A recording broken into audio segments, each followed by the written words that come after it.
Recently, more than 200 young people affiliated with the climate action group Sunrise demonstrated in Springfield.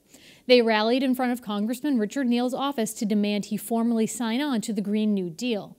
The proposal, co-sponsored by another Massachusetts legislator, Senator Ed Markey, is a plan that supporters say will transition the United States economy away from fossil fuels and toward renewable energy. I asked two protesters, Elias Sealand, a recent graduate of Mount Holyoke College, and Longmeadow High School senior Sarah Reyes, why do they support the measure? The Green New Deal is the only plan that has been proposed to address the climate crisis that really addresses it at its root and that will actually stop the climate crisis and stop the skyrocketing inequality that we see happening in our country and across the world. The Green New Deal seeks to restructure the way that we have our economy so dependent upon fossil fuels and our government bought out by those fossil fuel executives and the way that that damages our climate and will eventually produce an uninhabitable future for us. And a lot of young people have signed on to this. Sarah, you're in high school in Longmeadow. You're a senior there, right? Mm-hmm. And Elias, you're a recent college graduate. Yeah. What is it about you think that people in your age group that are attracted to this proposal? Right. I think that a lot of people in our generation are really fearful for what the climate crisis means for us in terms of having a livable future with jobs, with healthcare, and with the destruction of the environment that we're seeing. And I think a lot of us have realized in recent years that this is really one of the most pressing political issues right now, and that we need to address it at scale. So the Green New Deal is like really big and comprehensive and like an ambitious proposal because the climate crisis is that significant. Recently, you were both involved in a protest outside of Congressman Neals' office here in Springfield. Sarah, you helped to plan the event and get people, you had about 200 people join in that effort. Why was that an important place for you to stand outside of? Yeah, we really wanted to bring the fight to Congressman Neals' front doorstep, so to speak, because he's the only one of Massachusetts' 11-member congressional delegation to have not signed on in support of the Green New Deal and to have not signed the No Fossil Fuel Money Pledge, which is a pledge that Congresspeople signed declaring that they will not take donations of over $200 from fossil fuel and coal industry executives or political action committees. So we wanted to ask him to confront the reality of climate change and the reality that the Green New Deal is the solution that we need to address the crisis, and have him express his support publicly and pledge and really be accountable to us, his constituents, on that issue. But the congressman has said that he's supportive of the ideas behind the initiative. But Elias, why is it important for you to have that additional step of him actually signing on to the proposed legislation? Yeah, it's nice to have a general statement of support, but actually we've waited long enough for our elected officials to take significant action, and we need him to show us, his constituents, that he supports us and that he will fight for our future before it's too late. And lip service is just not good enough for our generation of young people who are getting politicized right now. We need him to commit, to know that he is on our side fighting the climate crisis and fighting for us. You actually met with members of the congressman's staff, correct? You haven't actually met with the congressman on the issue, but what was that discussion like? We brought our demands up to the congressman's office, and we met with some of his staffers, as you said, and we explained why we were there, why we felt that, a verbal expression of support wasn't enough for us to prove that he was in support of the Green New Deal and going to take action on it.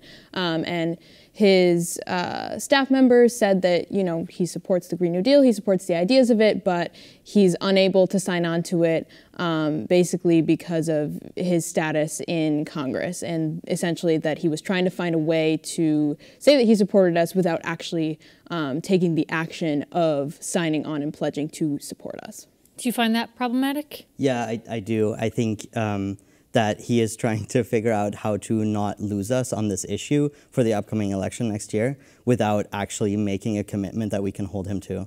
And he needs to do that. You mentioned the upcoming election. Alex Morris, who is currently the Holyoke mayor, is challenging Congressman Neal, and Mr. Morris has come out in support of that. So when you look at this issue, do you think that that is the one deciding factor for you in terms of who you may vote for this upcoming election? So Alex Morris has in fact signed on to our pledge to support the Green New Deal and the No Fossil Fuel Money Pledge, which is what we wanted. So we appreciate that, and we favor that, and we would like for Richard Neal to also sign on in his recognition of the severity of the situation. And yes, I think for a lot of us, a lot of the people who showed up on Friday, for us, for Sunrise, it's super significant who signs on to these pledges and who listens to our demands and who will stand up for us. Yeah, and as Sunrise, that is a discussion that we're having in the area of what that means for us. Tell us a little bit about Sunrise as an organization. It's relatively new, at least to this region. Why is it an issue you're taking up, and what does Sunrise stand for? Sunrise's goal is to fight for the Green New Deal, to build a good future with good jobs for everyone across the United States and across the world. As a national movement in the United States. And at least the reason that I was drawn to Sunrise was because it's the one climate movement that really brings me hope. That the way that it's structured, the inclusivity, the messaging, the dedication of everyone who I've encountered in Sunrise brings me hope that we actually can stop the climate crisis. And we see so often in the media and in discussions, even amongst activists who are fighting the climate crisis, this kind of sense that it can't be stopped, that we've gone too far, but Sunrise brings me the hope that we haven't gone too far and we can reverse this. Elias, how about for you? Yeah, it's similar to that. It's built in this like really strong way that we have the national organization and we also have a lot of autonomy locally. Something that I really believe in is grassroots organizing and like place-based organizing. And for this action, we were able to work with Springfield-based groups, Arise for Social Justice and Springfield No One Leaves. And we kind of took the opportunity of the recently introduced housing bill that's part of the Green New Deal to reach out to groups that specifically work on housing issues in the area. And that is something that, like that kind of duality is something that really drew me into Sunrise, that we have local autonomy and can work with partners, because the climate crisis like impacts us not the same based on where we live, right? Like it's different. Impacts in Springfield are going to be different from impacts in like the Bay Area or whatever. So that's really cool. Looking at this issue, the Green New Deal overall, it's a large proposal, and there's even some political infighting among people who do support the idea in general, but have different ideas about what the priorities should be. Personally for you, what's a priority when you look at the Green New Deal?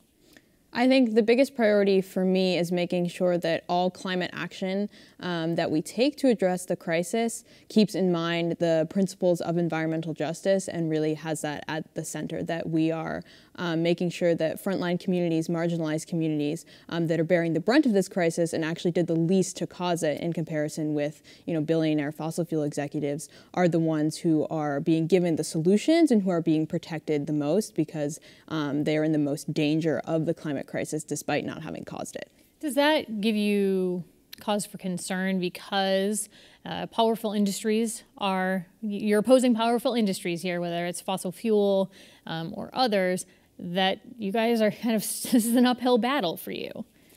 Yeah, I think it definitely is an uphill battle, but I think that we've showed over the last couple of years that so many young people are drawn into this work. And we've had so many successes. Like at this point, we've had, 95 federal representatives sign on to the Green New Deal and I think 14 senators. Yeah, it's a huge project, but I think that we have to undertake it, and more people are understanding that and are actually putting in the work, and we just need our elected officials to do the same.